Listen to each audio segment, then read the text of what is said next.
Today on Farmville Weekly News, the Civil War comes alive, the death of a 5-year-old Virginia boy, an update on missing Longwood student AJ Hadcell, and Longwood students get back to the community. You're watching Farmville Weekly News. Welcome to another edition of Farmville Weekly News. My name is Jeffery. And I'm Ryan Quigley. The Civil War occurred over 150 years ago, but that isn't stopping the Commonwealth of Virginia from celebrating the historic event. Prince Edward County is hosting a massive event called The Last Stand. The Civil War comes to Farmville. Our own Natalie Joseph has more on the story.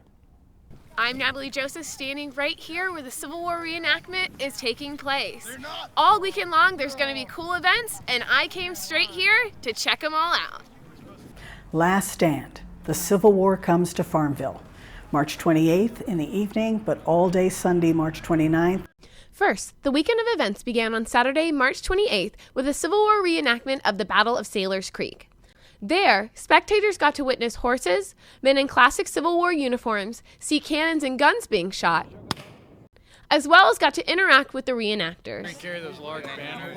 Oh, yeah. Flags. Then on Sunday, the celebration of the Civil War's 150th anniversary got even bigger. The Living History Village came alive at Riverside Park as hundreds of people came and went throughout the day starting at 9 a.m. During the day, there were rifle demonstrations, battle reenactments with General Lee and General Grant, as well as guided history tours. I've been doing it for 20 years, but I'm not active in the field anymore. I just come to living histories and all. I just have always been interested in the Civil War. As the day continued, people who came to the Living History Village got free commemorative items to take home with them.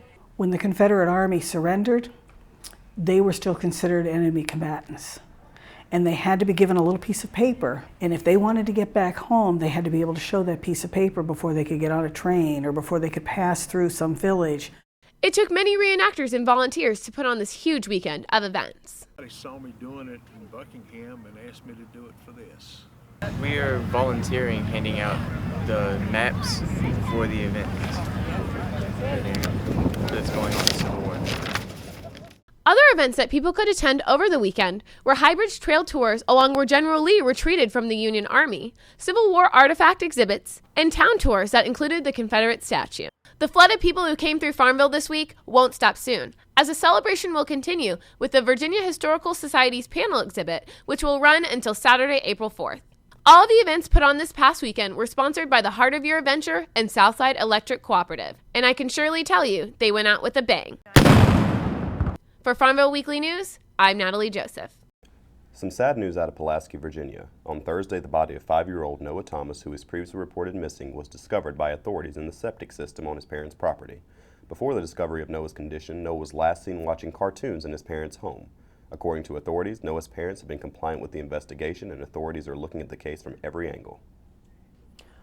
Also an update on missing Longwood student AJ Hadcell. AJ was reported missing on March 2nd, and there have been no leads to her potential whereabouts. AJ's father, Wesley Haddsell, was arrested last week for breaking and entering into the house of somebody who he believes is responsible for his daughter's disappearance. Meanwhile, the search continues, and Farmville Weekly News will continue to cover the story.